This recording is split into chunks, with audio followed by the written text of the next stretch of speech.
नमस्ते दोस्तों, स्वागत है फिर से हमारे YouTube चैनल टैक्स पाठशाला में। मैं आपका दोस्त सीए रजनीश कुमार। आज जो विषय लेके हम आए हैं वो बहुत ही ज्यादा इम्पोर्टेंट है इनकम टैक्स के लिए। ठीक है कि अगर आपको इनकम टैक्स से नोटिस रिसीव होता है तो हमें क्या करना चाहिए। बहुत लोग क्या होता है, इनकम टैक्स नोटिस आते ही घबरा जाते हैं कि इनकम टैक्स का नोटिस आ गया, लेकिन घबराने की कोई बात नहीं। इस वीडियो में हम स्टेप बाय स्टेप बताएंगे कि आपको इनकम टैक्स नोटिस आने पे क्या करना चाहिए और क्या करना नहीं चाहिए। इसके लिए हमने एक पावर पॉइंट प्रेजेंटेशन तैयार किया है, उसमें आप लोग को बताएंगे कि इनकम टैक्स नोटिस होता क्या है, किस रीजन से आता है और नोटिस आने पे हमें क्या करना चाहिए, तुरंत करना चाहिए या कुछ दिन विलंब करके करना चाहिए। ये सारे चीजों को हम लोग स्टेप बाय स्टेप देखेंगे पावर पॉइंट में वीडियो के अगले पार्ट में। तो आप लोग वीडियो के लास्ट तक बने रहें और मिलते हैं हम लोग वीडियो के अगले पार्ट। चलिए अब हम लोग देखते हैं income tax notice. Income tax notice क्या होता है, इनकम टैक्स नोटिस के कितने टाइप है और किस कारण से आता है। उसके बाद हम लोग देखेंगे अगर नोटिस आ गया तो उसके बाद हमें क्या करना चाहिए। Received an income tax notice question mark, तो हम लोग क्या क्या करेंगे। सबसे पहले समझते हैं what is income tax notice. तो इसमें लिखा हुआ है an income tax notice is a communication send by income tax department. Income tax notice क्या होता है, एक कम्युनिकेशन होता है जो कौन सेंड करता है, इनकम टैक्स डिपार्टमेंट करता है। क्यों करता है, for various reason such as discrepancy in return non filing. अगर आप इनकम टैक्स रिटर्न फाइल ही नहीं किए तब भी नोटिस आ सकता है, या फाइल किए कुछ गलत इंफॉर्मेशन फाइल कर दिए हैं तो इसीलिए नोटिस आ सकता है। इसीलिए हमेशा कहा जाता है या तो रिटर्न आप सक्षम है, आपको नॉलेज है तो खुद से फाइल कीजिए, नहीं तो हमेशा ही टैक्स एक्सपर्ट से यानी कि सीए वगैरह से आपको सलाह लेके इनकम टैक्स रिटर्न फाइल करना चाहिए। कहीं और जैसे साइबर कैब वगैरह से आप रिटर्न फाइल अपना ना करवाए, या तो खुद से करें नॉलेज लेके या तो किसी टैक्स एक्सपर्ट से ही फाइल करवाए। थर्ड हो सकता है कोई एडिशनल इनकम, जैसे एआईएस टीआईएस मैंने बताया था पीछे के वीडियो में, उसमें कुछ इनकम आ रहा है लेकिन आपने वो इनकम टैक्स रिटर्न में नहीं लिया है तो वो भी नोटिस हो सकता है, उसके लिए भी नोटिस आ सकता है। दूसरा है types of notice. Type of notice कितने टाइप के होते हैं, तो यहाँ पे 6 है, ये सिर्फ इंफॉर्मेशन, और भी टाइप के नोटिस हो सकते हैं। पहला है सेक्शन 143 सब सेक्शन 1, ये इंटीमेशन होता है। ये क्या है, इंटीमेशन है, ये कोई नोटिस नहीं है। अगर कोई अर्थमेटिकल एक्यूरेसी हुई है तो उसको सही कर देगा इनकम टैक्स डिपार्टमेंट। जैसे कि आपने रिफंड ज्यादा क्लेम कर लिया, रिफंड कम होना चाहिए तो इनकम टैक्स डिपार्टमेंट सही करके आपको बता देगा। ये कोई नोटिस नहीं है, इसके लिए घबराने की कोई बात नहीं है।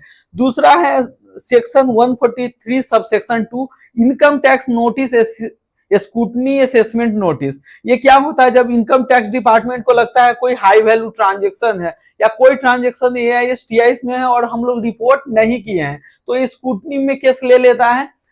पैनिक होने की जरूरत नहीं है। कई बार क्या होता है, ये सिर्फ प्रोसीजर होता है कि जैसे अगर फॉर एग्जांपल अगर ये ले कि इंडिया में जितने रिटर्न फाइल होगा उसमें 2% केस स्क्रूटनी में आएगा, तो 2% में से किसी का भी आ सकता है, मेरा भी आ सकता है, आपका भी आ सकता है। तो आगे हम लोग देखेंगे कि उस नोटिस आएगा तो उसके बाद हम लोग क्या क्या करेंगे। तीसरा है डिफेक्टिव नोटिस 139 सबसेक्शन 9 का। तो ये होता है कि अगर आपने रिटर्न में कुछ गलती फाइल कर दिया है तो रिटर्न को क्या कर देगा, डिफेक्टिव कर देगा, उसको आपको सुधार करके रिवाइज रिटर्न फाइल करना पड़ेगा, नहीं तो क्या होगा, आपका रिटर्न इनवैलिड हो जाएगा। नेक्स्ट है सेक्शन 142 सबसेक्शन 1 का notice for inquiry before assessment. आपसे कुछ इनकम टैक्स डिपार्टमेंट पूछ सकता है, उसका आपको जवाब देना पड़ेगा। नेक्स्ट है सेक्शन 148 इनकम एस्केप असेसमेंट। उसके अगर कोई इनकम आपने छुपाया है तो उसके लिए भी नोटिस आ सकता है। 245 में कोई रिफंड का एडजस्टमेंट अगर करेगा तो उसके लिए भी नोटिस आ सकता है। नेक्स्ट क्वेश्चन है why are notice issued. Notice क्यों आता है ये समझना बहुत जरूरी है। तो हो सकता है मिसमैच इन 26 एएस एआईएस टीआईएस, आपने 26 एएस से सही से इनकम नहीं लिया होगा या एआईएस टीआईएस से सही से इनकम नहीं लिया है तो इस कारण से नोटिस आ सकता है। कोई हाई वैल्यू ट्रांजेक्शन है जो रिपोर्टेड नहीं है इनकम टैक्स रिटर्न में तो उसके लिए भी नोटिस आ सकता है। तीसरा है non filing of return. Return आपको फाइल करना चाहिए था लेकिन आपने फाइल नहीं किया है तो नोटिस आ सकता है। नेक्स्ट है रेंडम स्क्रूटनी और सिलेक्शन अंडर कास्ट, यानी कि कंप्यूटराइज असेसमेंट जो होता है स्क्रूटनी का, उससे आपका केस आ सकता है। आपने कुछ गलती नहीं किया है उसके बाद भी आ सकता है। नेक्स्ट है what to do after receiving notice. अगर नोटिस आ जाता है तो हम लोग क्या करेंगे। सबसे पहले स्टेप 1 में है कि हम लोग को पैनिक नहीं होना है, नोटिस को केयरफुली देखना है। उसके बाद है कि हम लोग इनकम टैक्स साइट पे अपना आईडी पासवर्ड जाके नोटिस को खुद वेरीफाई कर सकते हैं। हो सकता है डुप्लीकेट नोटिस हो, कोई फेक मेल पे भेज दिया हुआ है, तो आपको वेरीफाई करना है। उसके बाद ये समझना है कि नोटिस आपको क्यों आया है। उसके बाद आपको जितना इंफॉर्मेशन जैसे फॉर्म 16, 26 एस, AIS, TIS वो सारा देखना है कि कहाँ पे गलती हुआ है। उसके बाद नोटिस का रिस्पॉन्स ड्राफ्ट कर सकते हैं आप लोग, चैट GPT वगैरह का हेल्प भी ले सकते हैं अगर खुद को नॉलेज है तो। छठा है स्टेप सबसे इंपॉर्टेंट है, अगर मैटर कॉम्प्लेक्स है या आपको समझ में नहीं आ रहा है तो किसी भी CA से आप संपर्क कर सकते हैं या कोई टैक्स एक्सपर्ट का सलाह ले। स्टेप 6 सबसे क्रूसियल है, जब नोटिस आएगा अगर लगेगा कि कॉम्प्लेक्स है, आपको समझ में नहीं आना है तो घर नहीं बैठना है, आपको CA से सलाह लेना है या टैक्स एक्सपर्ट से सलाह लेना है। की deadline and caution, every notice has a response timeline, ये सबसे इंपॉर्टेंट है। कोई भी नोटिस आएगा तो उसमें टाइमलाइन लिखा रहेगा कि आपको 15 दिन के अंदर में 7 तारीख तक, 10 तारीख तक नोटिस का क्या करना है, रिप्लाई करना है। तो हमें हर हालत में उस पर नोटिस का क्या करना है, रिप्लाई करना है। Missing it can result penalty, prosecution and reassessment. अगर आप रिप्लाई नहीं देंगे तो हो सकता है पेनाल्टी लगा दे, प्रोजिक्यूशन दे, 1-2 नोटिस और भी आएगा उसके बाद। Always respond online through income tax portal, सारा नोटिस का जवाब आजकल ऑनलाइन ही होता है, इनकम टैक्स पोर्टल से ही होता है, कहीं और से नहीं होता है, क्योंकि इस पे स्पैम भी हो सकता है, तो उससे आप लोग बचेंगे। और वहां से जो एक्नोलॉजमेंट आएगा उसको आप प्रिजर्व करेंगे, यानी कि अपने पास रखेंगे। हमेशा ही आपका मेल आईडी और मोबाइल नंबर अपडेट होना चाहिए इनकम टैक्स वेबसाइट पे, कि कोई भी कम्युनिकेशन आए तो आपको तुरंत पता चल जाए। नेक्स्ट है क्लोजिंग रिमार्क्स, अगर कोई नोटिस आता है तो आपको क्या करना चाहिए। मेनी नोटिस आर रूटीन और इंफॉर्मेशनल, बहुत सारा नोटिस सिर्फ इंफॉर्मेशन बेस्ड होता है, घबराने की जरूरत नहीं है।